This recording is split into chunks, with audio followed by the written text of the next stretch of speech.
Hello and welcome to the High Table. In this edition of the program, we'll be speaking with someone who is working hard to improve the quality of life of children through media and advocacy. This individual is also an alumnus of the Mandela Washington Fellowship.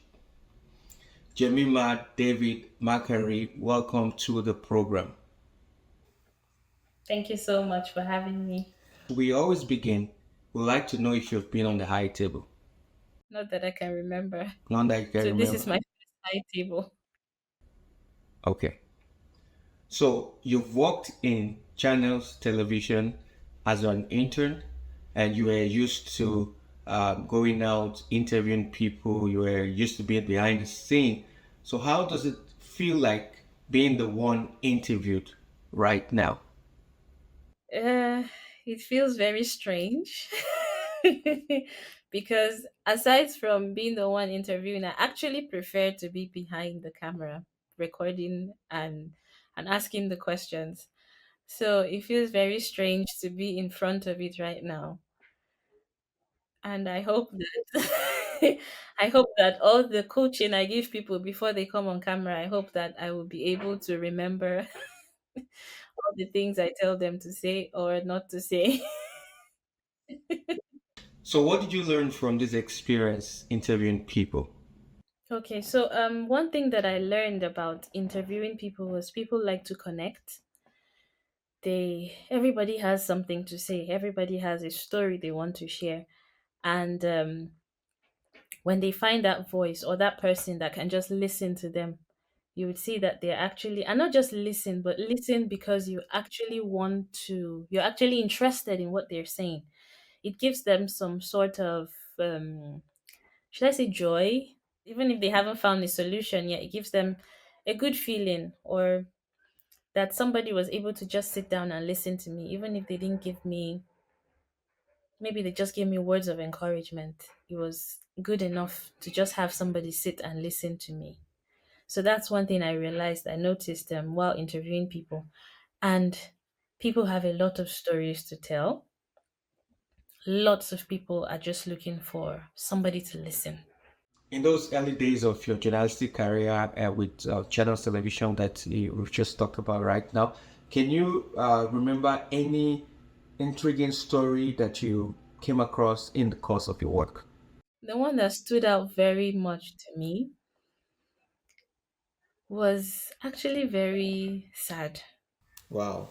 very gruesome. I think we had gone to interview someone who had committed a criminal offense. I think he had committed murder, and he was not remorseful about it. So it just made me wonder, how can the heart of man or people be so wicked that they would do something terrible and not feel remorseful about it? That's one thing that stood out to me. And it just made me see life on a very different level.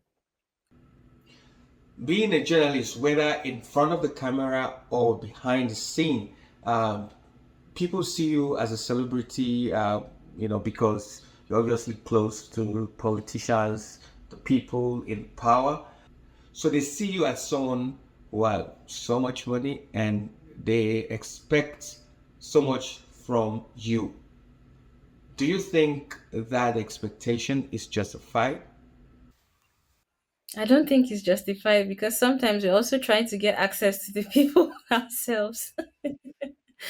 Not like we have sometimes you only get the access because you are doing that job. And that's the end of the privilege. Once the job ends, that privilege ends. And you become like everybody else who is seeking that access as well. So one thing that I learned to along the line was to build relationships and not just to go for we're here to record the news or get sound bites or whatever we want to get from you and go, was actually to find a way to bring value to somebody, and not just about I came to do my job. Now it's not trying to say that you take professionalism away from start building a relationship despite your professional ethics. But there are some times when you see that maybe you've recorded somebody's story and it has really moved your heart, and you see that there's a way I can bring value to this person. So it was still trying to build that access or build that relationship with the person, regardless of that access you think you've gotten with them. And then not to be too pushy, because sometimes when you're not bringing value to somebody, they just feel you're just here to take your own share of the national cake from them and be gone.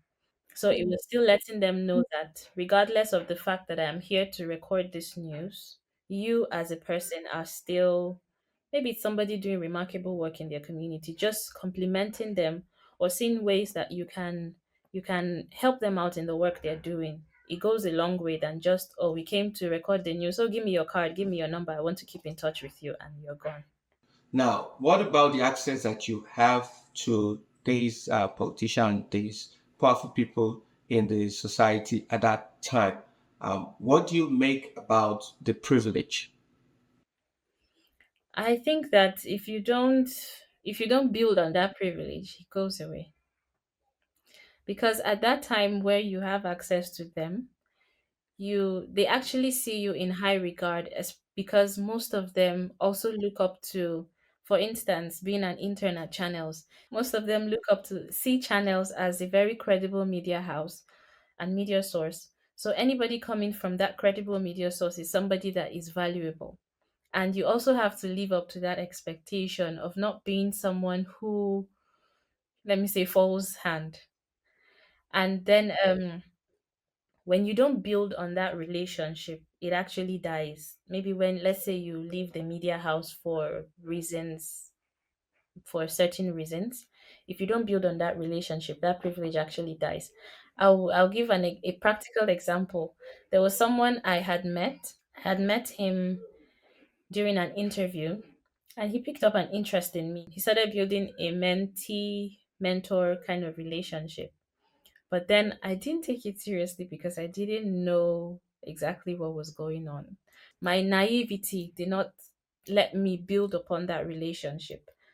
So one time, I think after I had finished my internship and left, I reached out to him, and he's like, "Who is this person?" And then I introduced myself to him. But because it had taken such a long time and I didn't build on it, he just ended the call and he's like, all these people that just call randomly. So that really taught me a lesson that as much as you have that privilege while working there, it's good to build upon it and not just expect that it will magically build upon itself. Between the politicians, that is, people in government, and the journalists, who are the most powerful in the society?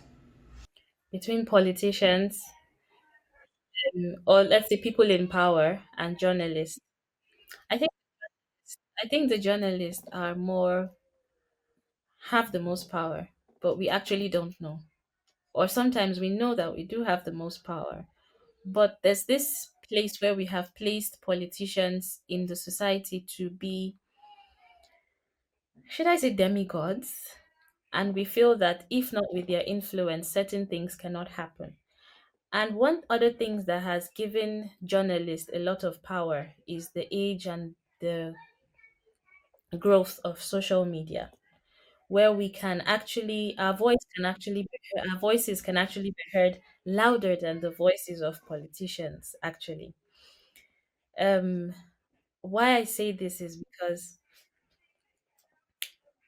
I have um I've seen how the power of media and stories can actually bring a change, regardless of whether there's a politician involved in that story or not.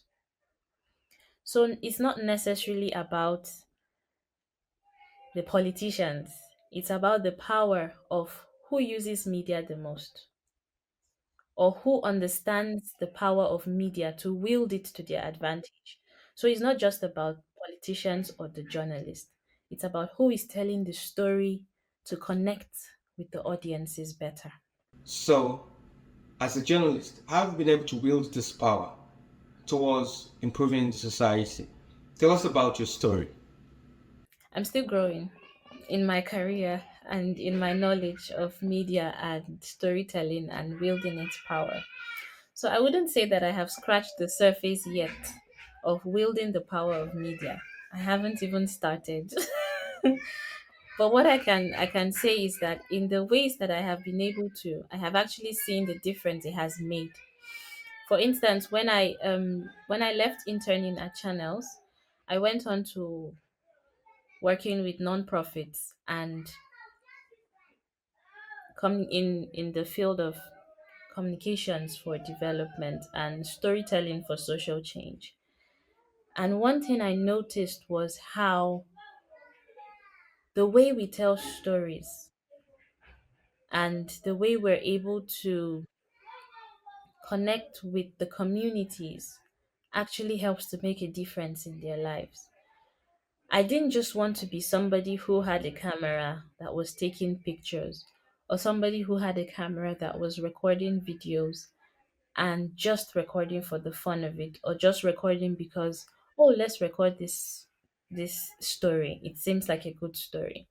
I wanted to be somebody that when I tell a story, it actually sparks up something in people that they want to work towards bringing about a change.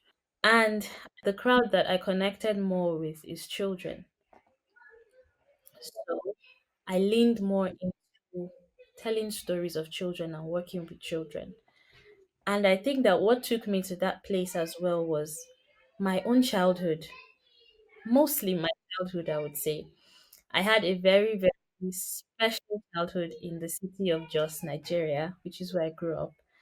And it was very special because everybody just loved to look out for the next person. And it was such a beautiful community to live in where you're not scared of your neighbors or leaving your children out, going out and leaving your children with your neighbors because you know that your neighbor has your back. It was like that. We were growing up like that, childhood and all of that, enjoying childhood, enjoying adventures, climbing the hills in Jos, riding bicycles, that kind of scenery and environment. And then all of a sudden, the crisis in 2001. And life just took a very different turn. People were now locking their doors. Parents were no longer letting their children play outside for long hours or even just go on strolls. In back then, we call them yao. We're no longer letting their children go on yao like before. It just made me miss my childhood very much. Miss the childhood of wonder where you could just go out and play and not care.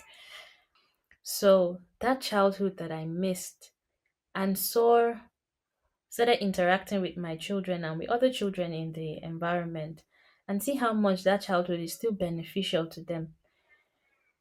So it just pushed me to want to tell stories of childhood, of the childhood we used to have, childhood before screens, childhood where before everybody was glued to phones and iPads and every other and devices.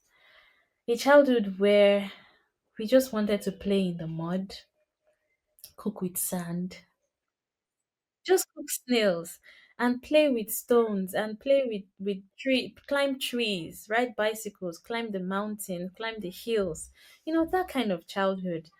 And I wanted my children to have a taste of that as well. So I would take them out on walks within the neighborhood in the evening and I'll just take pictures of them of how they're interacting with the environment. And I just decided, okay, these are stories that we can actually tell people that it's possible, regardless of what our society is today, it's still possible to have that kind of childhood, even though a little more restricted. When I traveled to the US, I met somebody. I was going somewhere and she gave me a lift, she gave me a ride. And while we were speaking, she said, "You speak really good English for an African." And it was an older lady. She was just speaking so innocently from her heart. And she was like, "Oh my God, God bless you." And I'm like, "Thank you so much," and all of that. And when she dropped me off, it just kept replaying in my mind, "You speak good English for an African. You speak good English, really good English for an African." And then I realized that I didn't have to be angry at her for what she said. She was just innocently saying what she knew from the stories she was hearing. Because dominant stories in media that we have about children in Africa tells us that they are suffering, they are malnourished. Everywhere is ridden with malaria and flies and germs and diseases and dirty things. They don't have it good. They don't go to school. All of them are out of school. And I'm like, but no, that is not. Yes, those things exist. We can't deny that they don't exist for many children. But that is not, we're just speaking about generalization when we started this conversation. That is not all that there is to children in Africa. The world should see that even in this place that everybody is running away from, shutting their eyes to, or have negative narratives, there's still so much good. There's still so much wonder. There's still so much potential. There's still so much brilliance and intelligence. And I decided to start telling stories of children, drawing from my childhood experiences and also drawing from my children today and the children in my community. It's not just about telling stories of, oh, they happy, they happy, they happy. I also tell the stories where, yes, children need some, they're actually children who need help. So that is that is my story. So, is that what led to you being chosen for the Mandela Washington Fellowship? That's part of it. And yes, that's part of how I was chosen for the fellowship. And also the experience that I had gotten as an intern. Well, one thing that I would say I learned as an intern was not just as an intern, also as a student in university, where we had to learn everything. So you had to learn the production side, you had to learn the interviewing side, you had to learn everything. Learn how to use a camera, learn how to edit, learn how to interview, learn how to live stream, learn how to transcribe, learn how to prompt, to teleprompt, and all those things. So, um, when I went after interning and I went back home, I started working with an NGO, with a non-profit, and they were doing such great work. But there was nothing to show for the work that they were doing. They had been around for 20 something years and no website, no photographs, barely any videos. I'm like, oh, we can actually work something up here. So that was COVID time. And then I didn't have a camera, but I had a smartphone. And I remember I had a director in channels. I don't know if it's okay to mention names, but I had a director in channels who would always tell me, don't give up, keep pushing, learn all that you can learn. You never know where that knowledge will come in handy. And I started taking courses online, storytelling for social change. And he would always encourage me, do those courses, don't stop, keep doing them. And when I went back to that community, to the nonprofit, I saw that that knowledge that I was actually building during COVID came a very long way. The knowledge that I had built while working as an intern, the knowledge I had built from school, all of that put together came a very long way to me knowing that I can actually use my phone to get what we call content now for this nonprofit. So that's what I started doing, using my mobile phone. And it wasn't a very great phone, but I just kept doing it, just kept taking pictures with the phone, taking videos, recording videos with the phone, doing short form documentaries. And then that was one of the main things that got me into the fellowship. Applications usually come up, are usually open every year.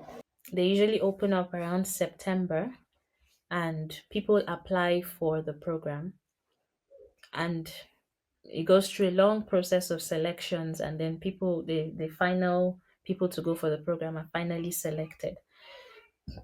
During the application process, you have to write some essays, I think about five of them. The essays are taken through a screening process, Then we didn't have a lot of AI now. So I'm sure that now there's another system to check if you wrote it yourself or if this truly you or if this is AI generated. So the essays go through a process, a reader process. So when those essays are read and the reader connects with the heart of the person writing this essay, then they can select you for an interview. And when you're selected for an interview, they get to interact with you.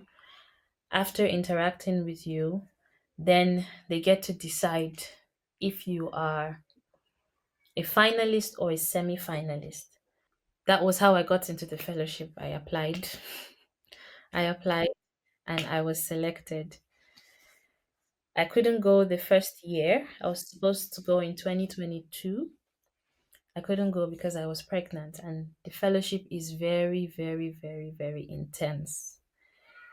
So he said, sorry, you can't go this year, but what we can do is defer you to next year. So they make that kind of consideration. So they deferred me to 2023, to the next year. So I went in the next year.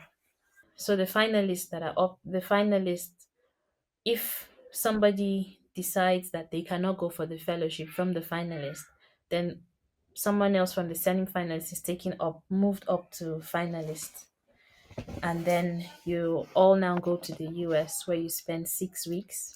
So everybody, all the participants are put in different universities according to what their goals are or according to their work that they're doing. So there are people who are in the political track, there are people who are in the business track, and there are people who are in civic engagement. So we're separated into those three categories. And I was in the civic engagement category, and I went to Michigan State University. So, as much as the whole program is to develop leadership potentials, what is done in every university is not the same. Yes, we have a curriculum we follow, but the way that it is implemented will not be the same based on the different things that we're all doing.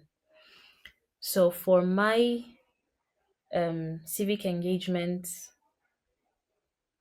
experience at Michigan State University will not be the same experience that someone else who is also doing civic engagement at, let's say, Wayne State or Dexter University, for instance, would have. It would not be the same experience.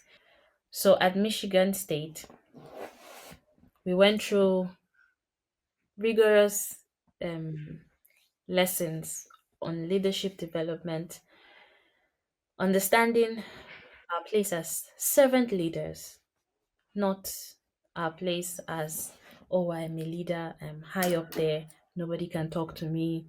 I only do what I feel is right for the masses. I don't take their opinions, I don't listen to them. No.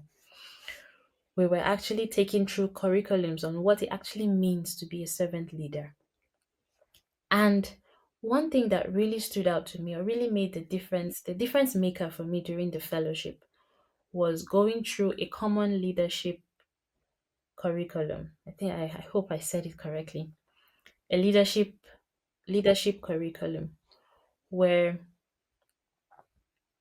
we're taking through a process of coming to identify ourselves and who we really are in the space of this world. And it was so valuable to me because coming from my faith background as a Christian, you know that every person on this earth is here for a purpose. We're all here because there is something that we need to give to the world. And that was what was really spoken about in that leadership development curriculum. And it was not just told, oh, you're here for a purpose. And no, we're actually taking through steps on how to identify this is who I am, how to identify our strengths, our weaknesses, how to identify where we should actually be channeling our energies to, There are people who came back from the fellowship and realized this thing that I'm doing is not really my strength. It's not really what I feel in my heart, or that deep seated, it's not that deep seated conviction that I have that this is how I should be fulfilling my time on earth. So there are people who switched and who started doing other things, who started growing other things, and you see them doing remarkable things in their communities.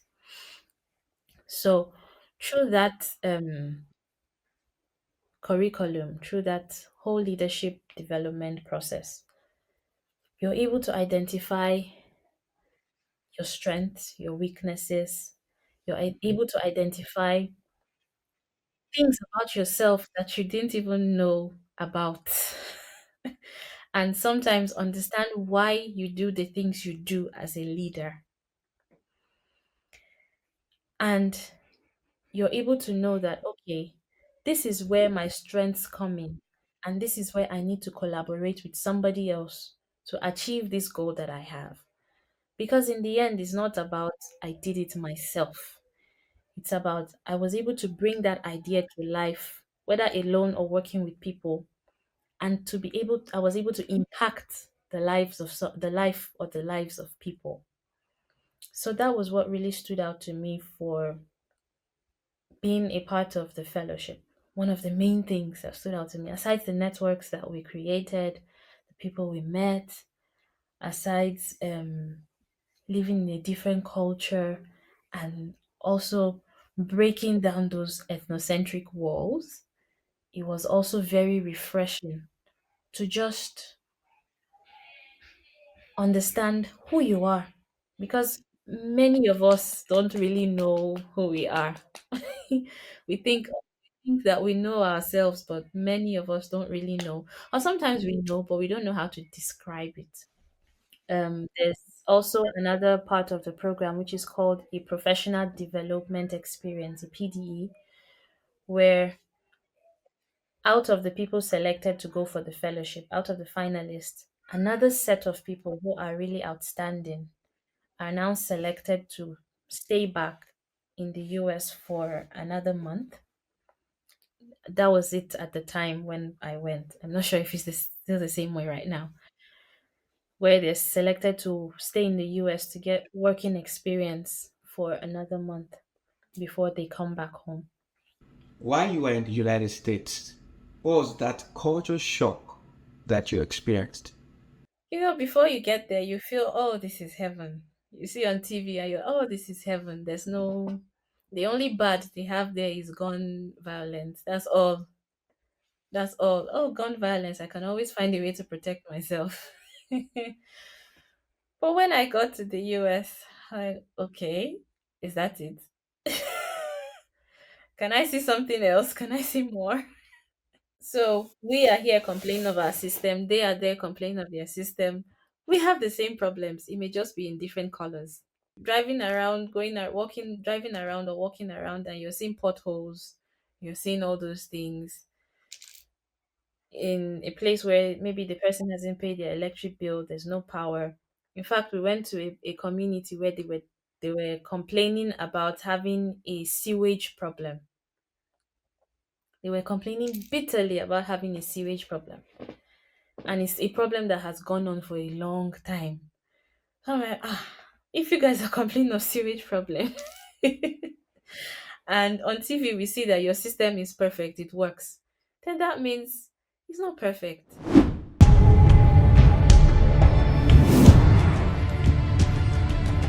In a quest to become global citizens, we have abandoned the nucleus of our existence. But how can we unlock our true potentials and get to our desired destination when we have failed to appreciate who we truly are? My name is Precious Amori. I am Nigerian. I am Nigerian. My name is Bemisola Bamjo. I am a Nigerian. My name is Xavier Raphael. I am a Nigerian. My name is Adeze Chianova. I am a Nigerian. My name is Franklin Richard Atako. I am Nigerian. My name is Dexter Omiri. I am a Nigerian. I am Nigerian. Our people.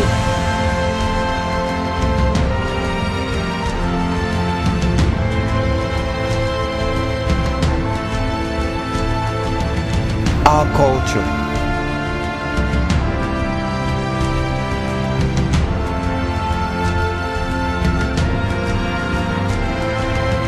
Our nation is our born identity.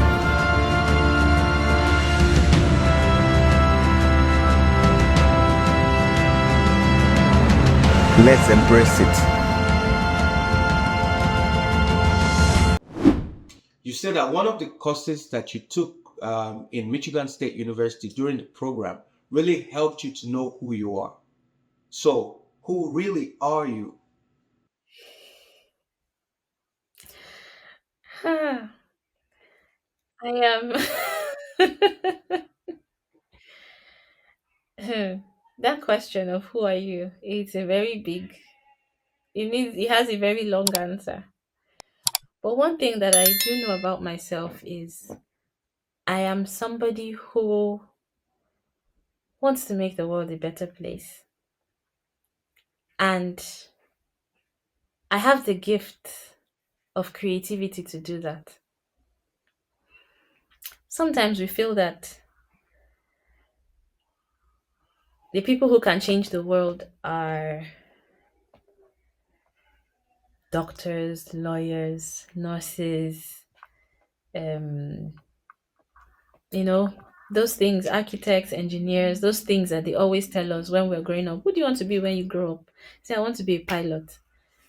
And everybody laughs at not laughs at you, everybody claps for you.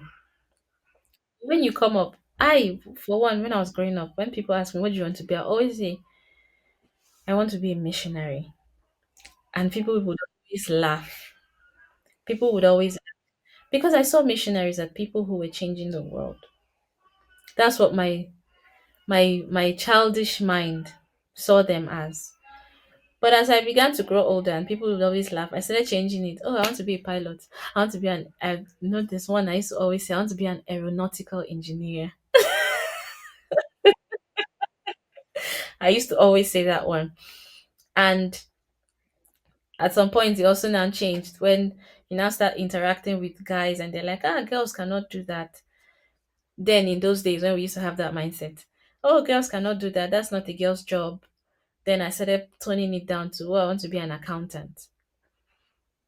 But going through that program and through that leadership, that curriculum on our strengths and our weaknesses and who we really are, I said in one of the sessions that it brought me back to myself. For many people, it was helping them understand who they were. They were learning new things about themselves. For me, it was bringing me back to myself of who I actually am and who I should actually be living as, not somebody else or not what society is telling me is better fit. So for a long time, I've had these creative skills where I want to make videos. I learned video editing basically on my own. Windows Media Player. Yes, I had the guidance of my older brother. Windows Media Player is how I learned video editing. I would just put pictures together and just say, oh, you can actually put music under this.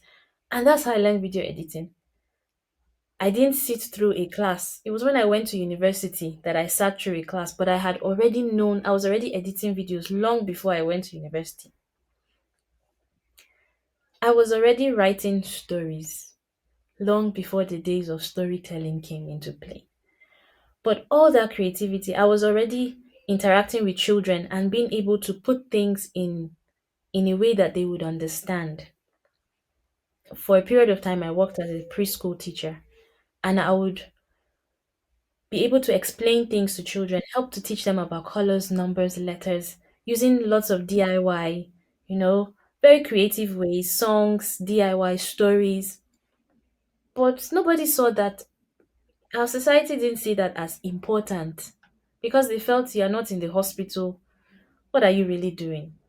Creative. In fact, there was somebody that told me all this media, carrying camera up and down. What do you think he's going to do? But that was a long time ago, Sha. All this media, video editing here, taking pictures here. It's not important. Go and get a real job, or go and learn a real skill. And for a long time, I was hearing that, and I started to suppress that part of me. I started to suppress that part of me, that I'll go into learning other things that society deemed as more important. So I started trying to learn how to sew. I didn't go very well. I started learning how to sew. I started trying to learn how to what was that thing? I think it was make jewelry. I started learning, but you see that all of them were still in a creative space. So that was actually to tell me something, that as much as you are saying you want to get a job and you still want to learn another skill, everything that I was deciding to learn was still drawing me to that creative space. In fact, there was one time that I was so frustrated. I went to a pharmacy to apply for a job as a sales girl. It was an attendant or whatever. I wrote the letter. The owner of the pharmacy was not around. So I wrote the letter and I submitted it. I put my number there for her to call me, or somehow for us to, it was long ago, 2011 or so. So I submitted the application letter. I didn't get a call from her. It was my mom's phone that she was going to call, obviously. I didn't get a call from her. I waited and waited and waited. I didn't get a call. So I decided to go by the pharmacy. I'll go every evening. Every evening. I should be so busy. She won't be able to see me. So one day when I finally got an audience with her, she said, "Did you write this letter or somebody wrote it for you?" I said, "I wrote the letter myself." She said, "I see that you want this job, but I'm not giving you this job. I need somebody. I need a sales girl. Very, very urgent, but I am not giving you this job." She said, "I wanted to see that person who wrote this letter, because if you can write this letter, then you shouldn't be in this pharmacy." She said, "Let your creative wings fly." I was so angry with her. I was so I was so angry with her. I don't even remember her today. I've passed by that pharmacy a few times. She's not there again. But anytime I see her, I just want to tell her thank you, because I was so angry that she didn't give me that job. I needed the money. And how much was she going to be paying me? 10,000 or so. But she said, it was big money. It was big money. 10,000. But she said, no. She said, if I put you in this pharmacy, I am killing you. She said, let your creative wings fly. She said, if you can write like this, there's so much more you can do. And I left her pharmacy crying because I wanted the job. I was so angry. But today, when I look back, I now see what she saw. She was just one in 1,000 people who were seeing that gift. There were lots of other people who saw that gift in me. But I think that the voices I was hearing who were not seeing were louder than the voices who were seeing. And there's another voice that was seeing that I want to mention. It was at church where I started media things, like going into working with cameras and everything was at church. We went for an all-night service. I was tagging along with my big sister that time. I think I was just about to graduate from secondary school. Excuse me. And um we went for an all-night service in church.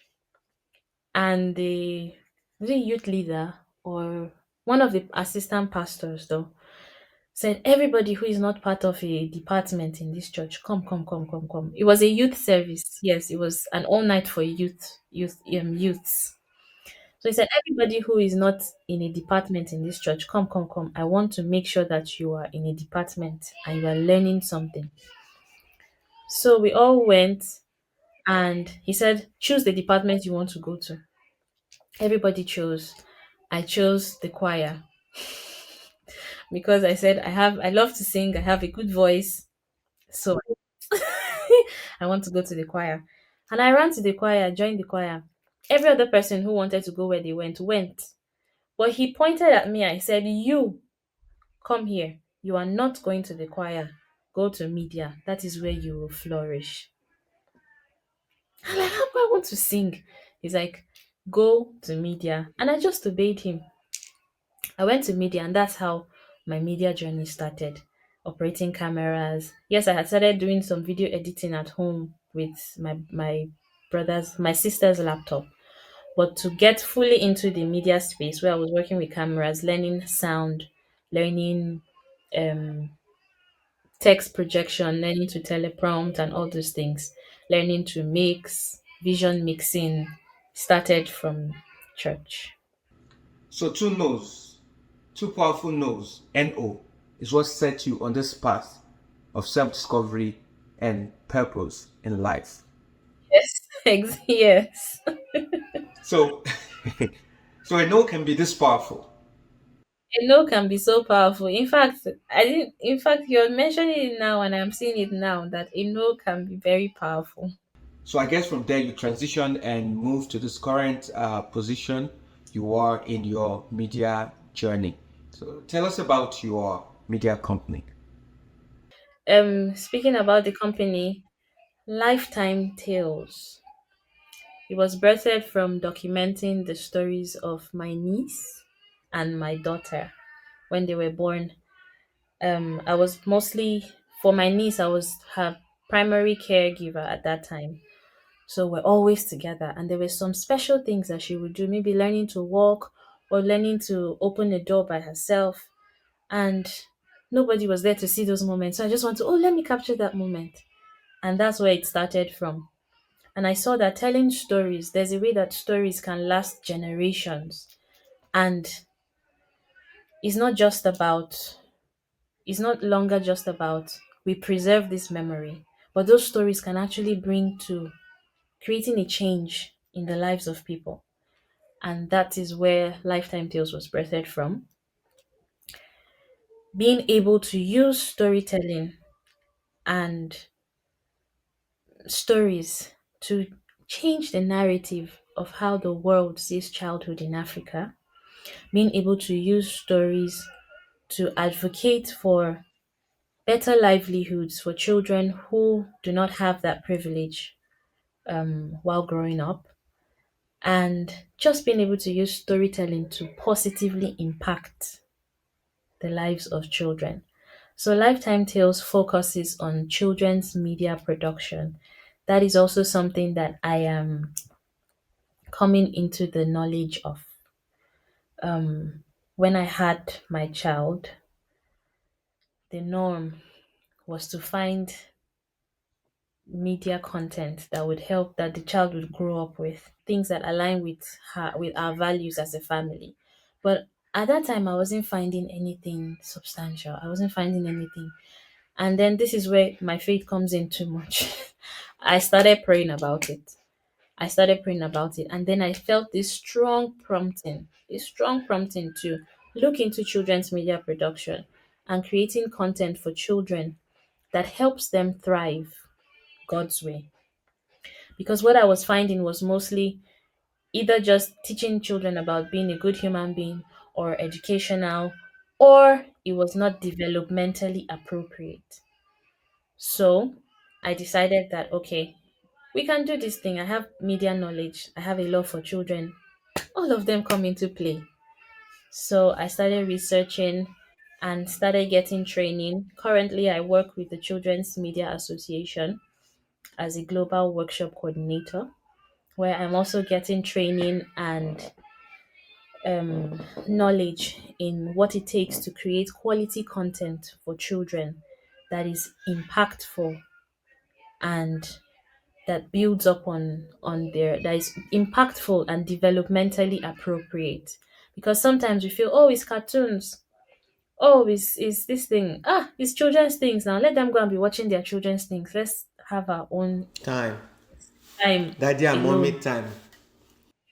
But it's not just children's things. No, there are shows that are not developmentally appropriate for children, especially toddlers, that we let them watch and it just damages, or it just does a lot of harm to their brains, to their character, to their mindsets.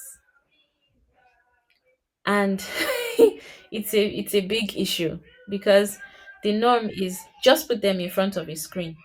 As long as they're singing Coco Melon, singing nursery rhymes and all of that, it's helping them, but it's not actually helping them. And that was where the vision for Lifetime Tales grew, came from preserving just those simple everyday childhood memories, advocating for children, for better livelihoods for children, and also creating content that helps them thrive God's way. Other areas that we operate in with, we work with non-profits. One thing that I realized, this was very common with non-profits in my community. Like I told you before about the non-profit who was doing a lot but didn't have anything to show for it. So one thing we do is we help non-profits to create um, their storytelling bank. So through videos, through pictures, short form documentaries. And we also provide trainings for them to be able to do this, because many people really don't know how to go about it. They know about it, but they don't know how to go about it. So we provide trainings, ways to train them to be able to tell the world what their nonprofits are doing, how they're able to impact communities. One thing that I'm doing mostly is children's photography. And the approach that I am using is to put the child at the center of photography, because children are not props. We take them to the studio and we want to pose them like this, pose them like that. Oh smile, don't smile, wear this dress, wear this outfit. And all of that is cute. But have we also put the child and their needs into consideration? And when I say child and their needs into consideration, many children, when you take them to a photo session, parents complain about this a lot. When you take children to a photo session and they either sleep or they're either cranky, it's because they're in an environment that does not help them flow or help them thrive. That's why they're crying. They are not used to that place. So, my approach to children's photography is to put the children at the center or at the heart of that photograph. So, interact with the parents. What is it that your child likes? Tell me about your child.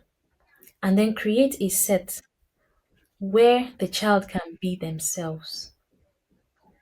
Create an atmosphere or an environment where the child can be themselves and express themselves the way they want to.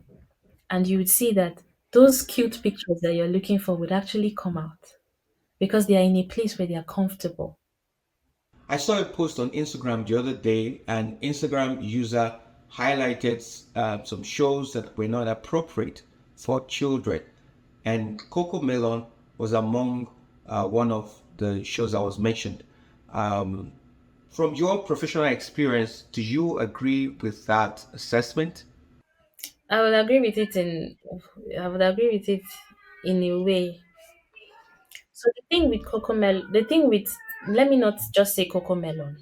Let's not just streamline it to only Coco Melon. The thing that we fail to do as parents sometimes is actually to research, what does my child need at this stage of their lives when it comes to media. And the truth is that Coco Melon and the likes of Coco Melon, we see that they are mostly targeted towards the children at the toddler ages, 0 to 3 years. And that is not what they actually need at that point. What they need is interactions with human beings, interactions with everyday life. I was saying that when I had my daughter, the first instinct was to find media that could grow with her. But I came to realize that even I was on the wrong path, trying to look for things that would put her in front of a screen. What she needed at that point was to develop her skills, her motor skills, her fine motor skills, gross motor skills, all her developmental motor skills at that age of 0 to 3. Help her develop life skills from that age, as tiny as she is, not to put her in front of a screen. Because when you put them in front of a screen, you are not encouraging those skills to develop. You are not encouraging their cognitive development. You are not encouraging that motor skill. You are not encouraging physical human interaction. You are not encouraging them to build up on life skills. You are just putting them in front of a screen or does not take their own intelligence into consideration when making those shows. Because children are very smart. They are not passive learners, they are very active learners. But what Coco Melon and the shows like it do to children is that they make them feel that they are very passive. So they just sit in front of a screen and they are just listening to the songs, seeing the bright colors. They are not really putting their brains to work. They are not really putting their brains to think. They are just seeing all those flashing, flashing, flashing colors. And they feel that life is like that. Life is very fast. So you now have a case of children that are not able to wait. Children that are very impatient. Impatient. Children that are very impatient because their cartoon is telling them, or that show, those shows are telling them that this is how life is. Fast, fast, fast. Sing, sing, sing. What they actually need, 0 to 3. In fact, I like to say 0 to 5. 0 to 3. What they need is that physical human interaction. It is about doing what is developmentally appropriate for the child. Coco Melon is not developmentally appropriate for children from 0 to 3 if they are watching it. But if you are putting audio versions of Coco Melon, which is Coco Melon is mostly the songs, audio versions are perfect. But those visual ones, not yet. When they are from 3 years old, you can start introducing it, and for limited times, 2 hours, 3 hours in a day, if you must do it daily, or certain times in a week. The shows that are better for them are shows that are, it seems like they're interacting Okay. because they're taking into the cognizance that children are active learners. So shows that are interacting with them. You have a show where you hear the presenter will say, "Would you like to color with me?" And he would pause and wait for a response because that pause is intentional because they are taking it that the child watching this thing is active. They are not dumb. Child watching this thing also wants to participate in their learning.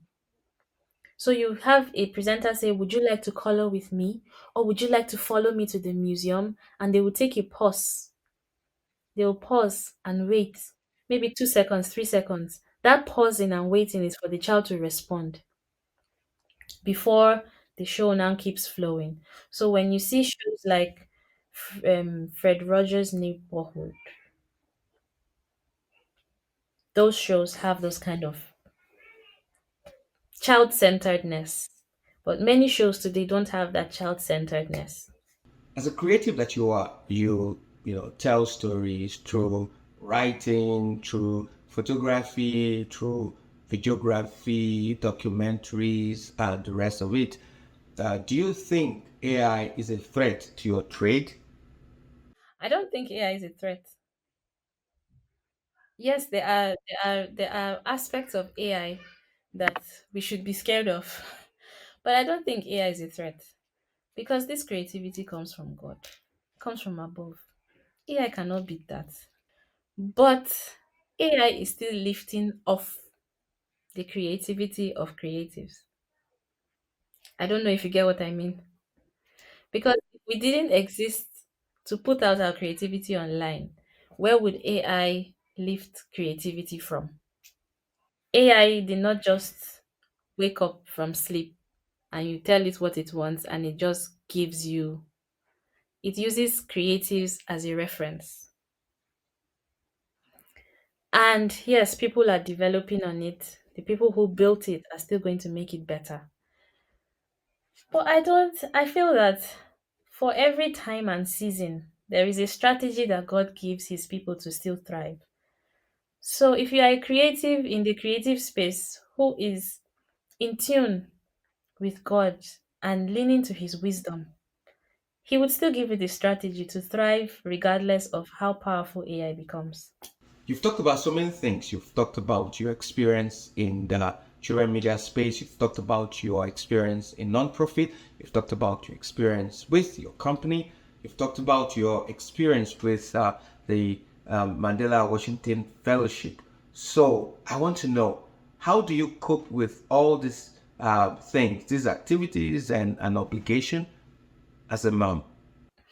That's a very good question. Because just yesterday I was praying for help. So, um, for every phase of our life, something has to give. And for every phase of our life, we need some form of help. For this phase of my life now, I can't speak to the future. How I am thriving is being able to understand what is necessary or what is meant for this season of my life. So, right now, what takes priority is being a mom. Being a mom, creating from home. If I'm doing sessions with people, it has to be, see how it wasn't easy to set up this interview. If I'm doing sessions to people, it needs to be in either in their space. I don't own a studio yet. So we work around, should I say, I create a schedule around being a mom. Maybe I can only work 2 days a week, or I can only work 1 day a week. Or maybe I can't take a session today, but I can take a session tomorrow. So I try to build my business in a way that clients know that these are the days I can provide you with a service. And on those days, I get help with the children. If I don't have help, I'm going with them. But I would inform the client first. And if it's okay with them, I go with them.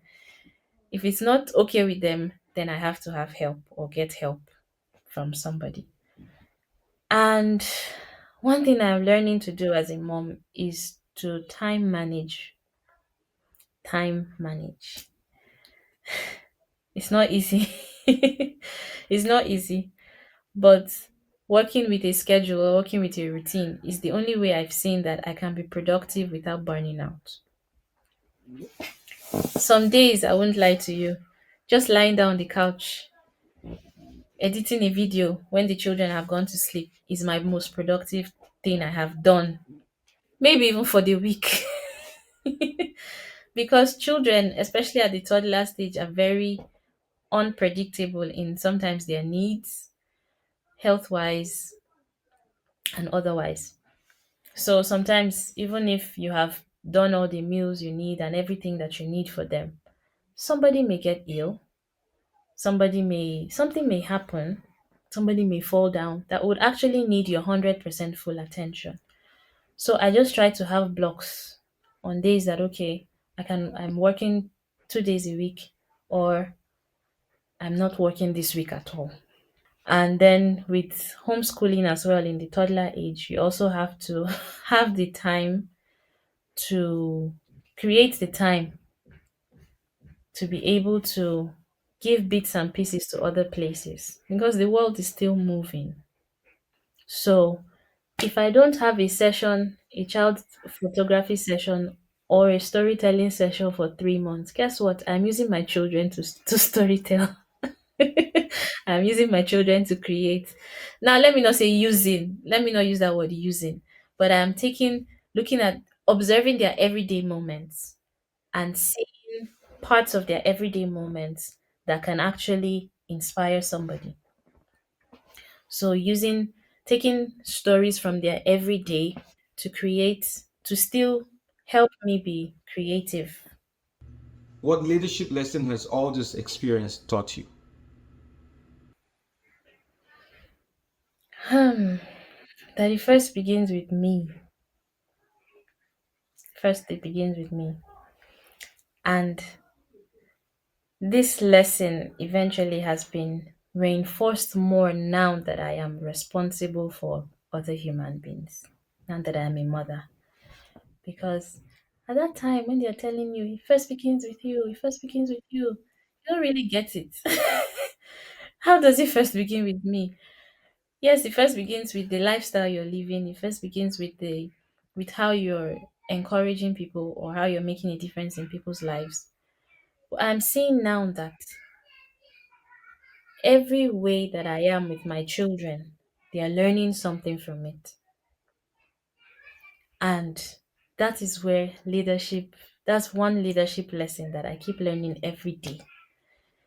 First, disciple myself. First, disciple myself. Then I can disciple other people.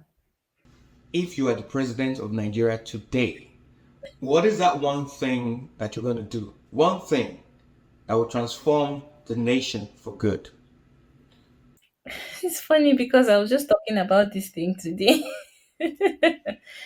Ha! To pick out one thing, it's not easy because Nigeria has a lot of things. Nigeria has a lot of things. But one thing that I always say is that it's easier to train up a child than to fix men who are set in their mindsets. So, one thing that I would do if I were the president of Nigeria, I think there's another one that is on my that's in my head that I really want. Okay, let's leave it to. One thing that I look into is our educational system because many of the things that we're doing in our educational system, we're not going with the times and seasons. We are just regurgitating what every other person learned. Don't get me wrong, there are beautiful things about our educational system that I cannot even deny are very beneficial. Let me just say a practical example. I have a school behind my house, and every day I still hear them say A is for apple, B is for ball, C is for cup. We have moved past that generations ago. So, one thing that I think I would do if I was the president was to look into some of our educational policies. And I will make schooling like regular school, traditional school. I will make sure that it's from 4 years old. 0 to 3 years old, go and stay with your parents at home. Today, many parents have abused it today that from 3 months, a child is already going to daycare. And I know that yes, parents have to work, there's a lot that they have to do. But the harm that it is causing is too much. It's too much. And yes, I know that that's why I said Nigeria has a lot of things that if I'm going to say I will focus on education, there are many things that need to be stepped on. Because if I now say that children should stay at home from 0 to 3 years, it means that you now have to find a way to equip the parents to be able to give those children what they need at home within that 0 to 3 year age range. So you see why I said it's a lot, but if I say one thing, it cannot be one thing. It cannot be one thing. It cannot be one thing. One other thing that one if I'm the president of Nigeria today, I must find a solution to is our waste disposal system. I live in the capital city and even on the road there's trash. So that's one thing that I know I must find a solution to. As we wrap up the interview, what is your advice to young people out there, especially women, who might think that because they are women, they are disadvantaged, they'll not be able to make it and succeed in their careers and realize their full potentials, which you have been an exception. You are breaking that mindset. What is that advice that you offer them? I believe that I'm still growing. I'm still growing. Still very much growing. But one thing that I would tell them is impossible is just a word. Honestly, there are so many ways to look at it there, but impossible is just a word, especially when you have the wisdom of God on your side. Impossible is just a word. And I would say there are no limits. Sometimes the limits are the ones that we put on ourselves, we put in our minds. I can't do this, I can't do this, I can't do this. There are certain things that I said I cannot do now because of having children and all of that.